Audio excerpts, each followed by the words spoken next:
Yo, what's good, Jets Nation? This is NY Jets Media, and in this video, I'll be bringing you guys my 4th episode to the series I created on this channel when I dive deep into different position groups on the Jets. And in this video, I'll be breaking down the middle linebacker position. As you guys know, this is a very crowded position. There was a lot of injuries last year, and I'm going to be breaking down each individual player, my thoughts on them, and then give you guys my projected depth chart going into the 2020 season.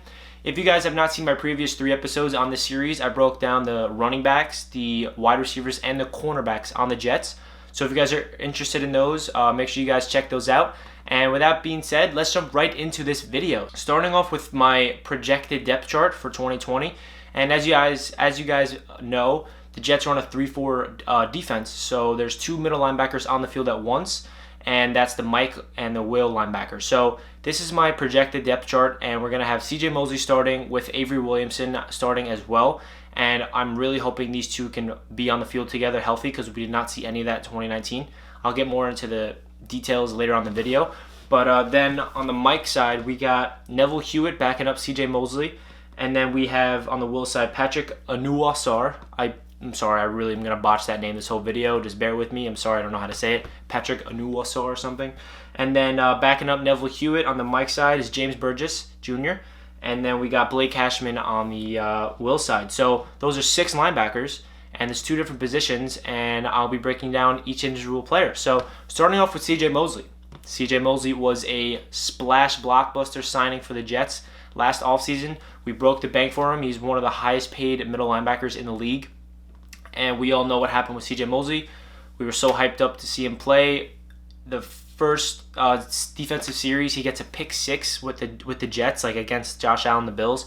That was insane. I remember watching that live, and I'm like, wow, like week 1, CJ Mosley's that good. Like, we're going to the playoffs. I was just riding a high, as all Jets fans were in that exact moment watching that. But yeah, and then we see CJ Mosley absolutely obliterate the Bills' offense. He had that crazy pass breakup where he's just looking behind him and somehow breaks up a pass in the end zone, and that's the play where he ruptured his groin, and that injury he suffered all year, and he was out all year. He came back against the Patriots Monday Night Football and wasn't himself. He definitely should not have been playing, and it's a really unfortunate that CJ was not healthy. But looking at the 2020 season, hopefully, I'm just going to say he's playing all 16 games and he's healthy. I know that might not happen, but in the realm of this video, I'm going to pretend that it's going to happen, or hope that's going to happen. So CJ Mosley, as we saw in the one or two quarters we saw him healthy playing on the Jets, he was absolutely elite. He was definitely the best player on the team. Him and Jamal Adams are a toss-up, and he is the communication guy. Like, he is the one that calls out the plays. He's the quarterback of the defense. You have any idea how valuable it is getting CJ Mosley back on this team? It feels like we got a new free agent coming, because if CJ Mosley's playing all 16 games, it takes our defense to another level. We have backups playing all year last year for linebackers, and we still had a solid season for a defensive team, you know? CJ Mosley is elite. He's a top 5 middle linebacker in the league, and having him back is just going to be taking our defense to the next level. And I know I kept saying that, but he really is the communication role. And having Neville Hewitt back him up, and having Hewitt playing last year, he did good, but he wasn't CJ Mosley. So having CJ Mosley back in 2020 is going to be huge for this defense. And then going to the next player, Avery Williamson. Avery Williamson will be starting alongside of CJ Mosley. Obviously, Avery Williamson tore his ACL in preseason last year, so he battled an injury all year. We didn't get to see him suit up once in the regular season. So think of it this way. The Jets, in 2019, both of their starting middle linebackers were injured all year, and our defense was still good. So imagine we get Avery Williamson back with CJ.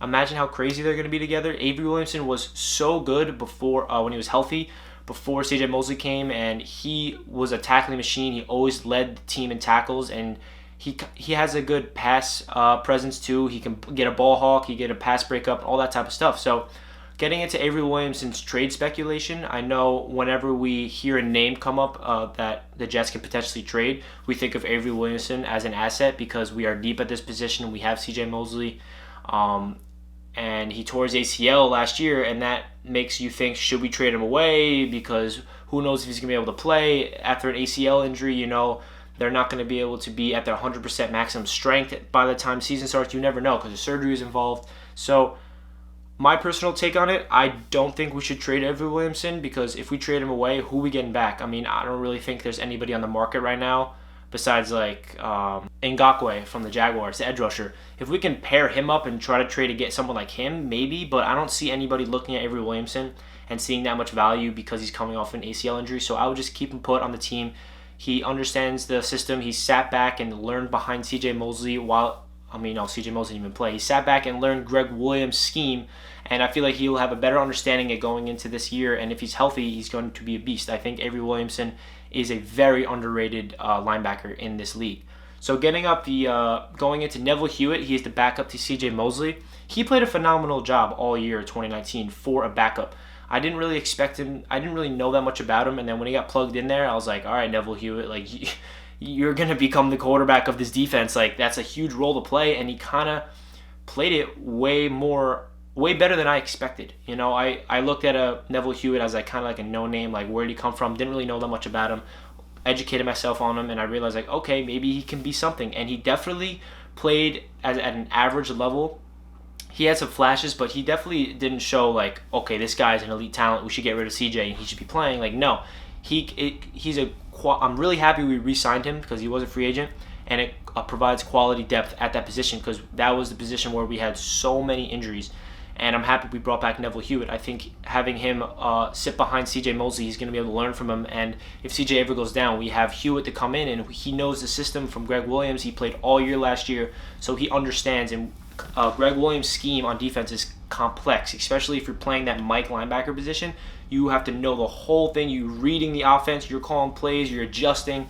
Like I said, like, you're the quarterback of the defense. Like what Sam Darnold does with the offense, he reads the defense, he adjusts, gets people in motion, make sure the offensive line's all intact. Like the middle linebacker does the same thing on defense. He gets everybody in position, make sure the defensive line is in position. They see a play, he calls it out. So that's a lot of responsibility. So having Neville Hewitt have experience will be a huge boost for this Jets defense, just in case he has to come in.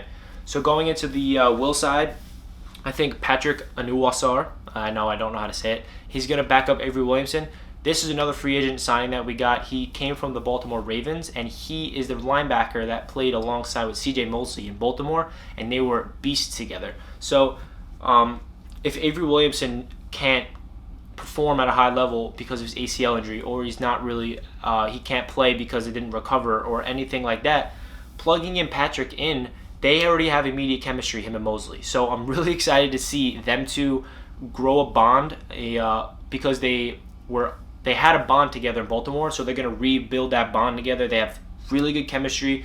I remember there was one play at Baltimore, I forgot the specific of the highlight, but CJ got like a pick or something, and I don't know, but I really like that signing from Joe Douglas, because he understood, like, wow, last year we were banged up as hell on the inside linebacker position, so we need to bring in a new guy and re-sign players that provided good depth, and that's Neville Hewitt. And now bringing in Patrick, he's going to back up Williamson. He's probably going to play a lot, I feel like, just because of the connection of him and CJ, and I really like that signing from Joe Douglas, another one-year cheap deal. So going into the third strings on the two linebacker position, James Burgess Jr. will be the third string behind Neville Hewitt. He also had a lot of playing time, so he's familiar with the system. He played well. He had a pick or two, and I think James Burgess is another underrated player that can really provide good depth. This is probably our deepest position on defense besides defensive line. So having 6 names like this on the defense gives you so much flexibility for Greg Williams. You can bring in somebody to play a different position. They're very versatile. So having James Burgess back up Neville Hewitt is another quality good depth player. And then getting into the last player I want to talk about, which is Blake Cashman. I think he performed excellent as the rookie last year. I know he battled injury late in the season, but when he came in and we battled all those injuries, as a 5th round rookie, I'm pretty sure it was a 5th rounder, he really played well. And I'm really high on Blake Cashman. And Blake Cashman can really develop behind a Williamson, behind a CJ Mosley, and all these guys. And him being in the system for the 2nd year, he's entering his sophomore year, I think that's another really good depth player. So the middle linebacker position for the New York Jets is definitely one of their strongest positions depth-wise. They have so many players. They have star talent on top with CJ Mosley. Avery Williamson, if he can play 16 games, I think he's a Pro Bowl talent. So I'm the biggest X factor with this Jets linebacker position is, can they stay healthy? And if they can't stay healthy, they're prepared for it. And that's the biggest thing. Joe Douglas looking ahead, and he understood what happened last year, and he had so many injuries. So I remember free agency, we just kept signing middle linebackers and middle linebackers. I'm like, why are we doing this? And I realized, like, oh yeah, it's because we battled so many injuries. There's 2 middle linebackers on the field at once, so the more bodies, the better. So that does it for my breakdown for the middle linebacker position for the Jets. Leave a comment down below what you guys think of this position. I am high on it, as you guys can tell. And leave a comment down below what position you guys want me to break down next on this channel. So if you're new to the channel, hit that subscribe button, and I love having you guys here. So with that being said, let's go Jets. I'll catch you guys in my next video. Peace.